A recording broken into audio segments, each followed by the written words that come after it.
ঘরে একটা মেয়ে থাকা মানে অনেক কিছু, মানে দুনিয়ার সব কিছু পাওয়া আমার কাছে মনে হয়। আলহামদুলিল্লাহ, মহান আল্লাহ তাআলা আমাকে একটা কন্যা সন্তান দিয়েছে। আর আমার মেয়ের সাথে আমার খুব বন্ধুত্বপূর্ণ সম্পর্ক।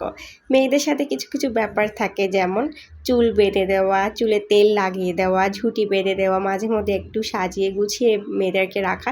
এই ব্যাপারগুলো না আমার কাছে খুব ভালো লাগে। বিশেষ করে তেল দেওয়ার যে ব্যাপারটা আমি খুব এনজয় করি আমার মেয়ের চুলে যখন আমি তেল লাগাই। তো এই তো আজকে সকালে ঘুম থেকে উঠে আমার খুব খারাপ লাগছিল। তো আমি ওর মেয়েকে বললাম যে, "বাবা, তুমি আজকে আমার কাজগুলো একটু হেল্প করে দেবা?" তো ও বলল যে, "কী কাজ করতে হবে মাম্মি?" পরে দিয়ে বললাম যে, "তুমি একটু সোফার কাভারগুলো একটু গুছিয়ে রাখো না।" এই যে দেখেন ও সোফার কাভারগুলো কীভাবে গুছাচ্ছে। তো ওকে দিয়ে আমি টুকিটাকি এইসব কাজগুলো হাতে হাতে করানোর চেষ্টা করি।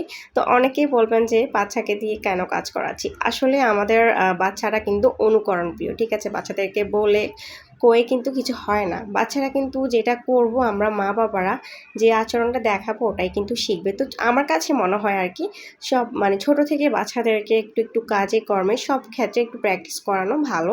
তো আমি ট্রাই করি আমার মেয়েকে দিয়ে এটা সেটা করাতে। একেবারে মানে সাজিয়ে গুছিয়ে বসে রাখার মতো কিন্তু মা না আমি অন্যদের মতো। আমি জানি না কে কেমন ভাববে। আমি টুকিটাকি এটা সেটা ওকে দিয়ে করানোর ট্রাই করি এখন থেকে।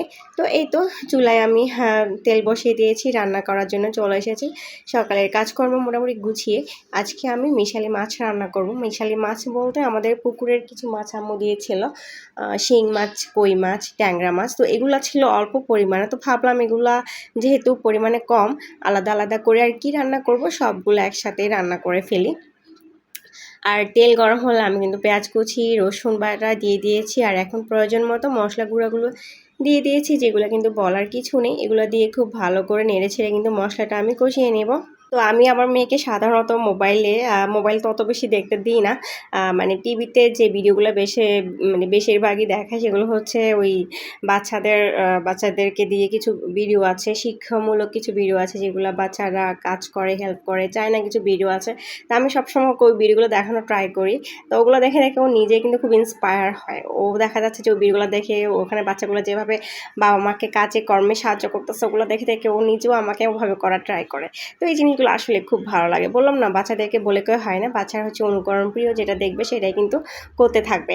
তো এই তো আমি কিন্তু মাছগুলাকে কিন্তু কষিয়ে নিচ্ছি। আর মাছের সাথে আমি আলু দিচ্ছি আজকে। মাছগুলা কষিয়ে নিয়ে একটু করে কিন্তু আমি মাছগুলোকে তুলে রাখতেছি, কেননা মাছগুলো যেহেতু নরম, আলু দিলে কিন্তু ভেঙে যাওয়ার একটা চান্স থাকে। তো আমি এক মশলার মধ্যে কিন্তু আলু দিয়ে দিচ্ছি। আর আলু দিয়ে মশলার মধ্যে কিছুক্ষণ কষিয়ে নিব। আলুটা যেহেতু আলু কষাতে একটু সময় লাগবে, তো 10-15 মিনিটের মধ্যে আমি আলুটা কষিয়ে নিব। আর আলু কষানো হয়ে গেলে আমি কিন্তু ঝোলের জন্য পর্যাপ্ত পানি অ্যাড করে দিব। আর ঝোলের জন্য পর্যাপ্ত পানি অ্যাড করে দিয়ে এরপরে আমি চুলার আঁচটা একটু বাড়িয়ে দিব।